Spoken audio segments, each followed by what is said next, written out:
கிறிஸ்துக்கள் பிரியமான தேவனுடைய பிள்ளைகளே, இந்த நாளின் காலை நேரத்தில் இயேசுவின் நாமத்தினால் உங்களை அன்போடு வாழ்த்துகிறேன்.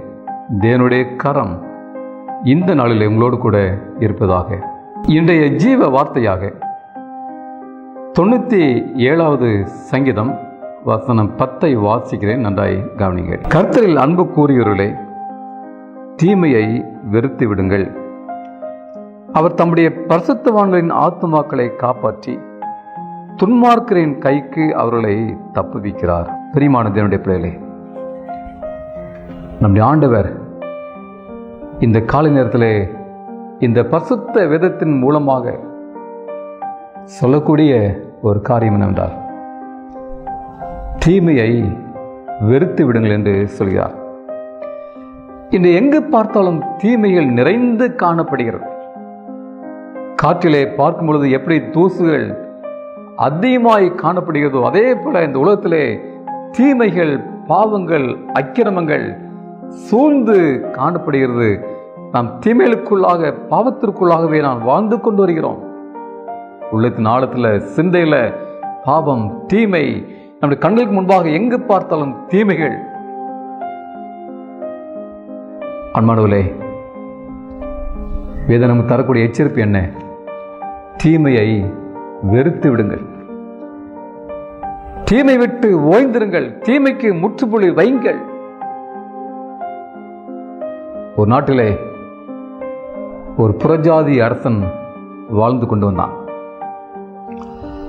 அவன் காலத்திலே ஒரு கிறிஸ்தவ, ஒரு பக்திமான் வல்லமையாய் ஊழியம் செய்து கொண்டு வந்தான். இந்த ராஜாவுக்கு அவன் மீது பயங்கர கோபம். அவனை எப்படியாவது அழிக்க வேண்டும் என்று கங்கணம் கட்டி கொண்டிருந்தான். ராஜாவுக்கு அநேகர் ஆலோசனை சொன்னார்கள். ராஜாவே, அவனை கைது செய்யுங்கள், அவனை தீயிட்டு கொளுத்துங்கள், சவுக்கால் அடிங்கள், அவன் வீட்டை கொளுத்தி விடுங்கள் என்று அநேகர் ஆலோசனை சொன்னார்கள். அதில் ஒருவன் சொன்னான், ராஜாவே, அப்படி செய்ய வேண்டாம். நீங்கள் அப்படி செய்தால் அவனுக்கு நன்மை செய்வது போல ஆகும். அவன் அந்த கஷ்டங்களை சந்தோஷத்தோடு அனுபவித்து விட்டு அவன் பரலோகத்துக்கு சென்று விடுவான். எனவே அவனுக்கு நீங்கள் ஏராளமான சொத்துக்களை கொடுத்து ஆடம்பரமாய் வாழக்கூடிய வசதி வாய்ப்புகளை ஏற்படுத்தி பாவம் செய்வதற்கு அவனை ஏவுங்கள். அப்பொழுது அவன் அந்த பரலோகத்தை இழந்து அவன் பாதாளத்திற்கு செல்லுவான், மரணத்தை சந்திப்பான் என்று ஒருவன் ஆலோசனை சொன்னான். பிரியமானவர்களே, ஆம் அன்பான தேவனுடைய ஜனமே, பாவம் மரணத்தை கொண்டு வரும். இச்சையானது கற்பம் தரித்து பின்பு அது மரணத்தை பிறப்பிக்கும் என்று நாம் படிக்கிறோமே. இச்சை, உங்கள் வாழ்க்கையில் காணப்படக்கூடிய இச்சைகள், தேவனுக்கு விரோதமான காரியங்கள், தீமைகள் எல்லாவற்றையும் வெறுத்து தடுங்கள். பிரியமானவர்களே, முற்றுப்புள்ளி வைங்கள். அப்பொழுதுதான் நாம் இந்த பரலோகத்தை சந்திக்க முடியும், பரிசுத்தமாய் வாழ முடியும். எனவே தீமைக்கு, உங்களுக்கு எதிராக வரக்கூடிய தீமைக்கு முற்றுப்புள்ளி வைத்து தீமை விட்டு ஒதுங்கி வாழுங்கள்.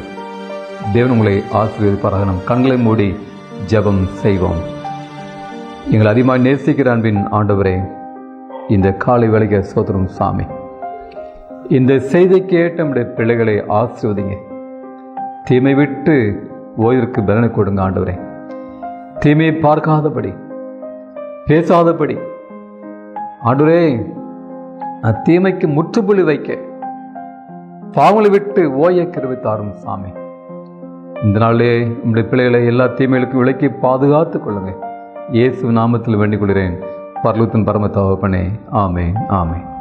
கர்த்தருடைய ஆசீர்வாதம் உங்களோடு கூட இருப்பதாக. ஆமென்.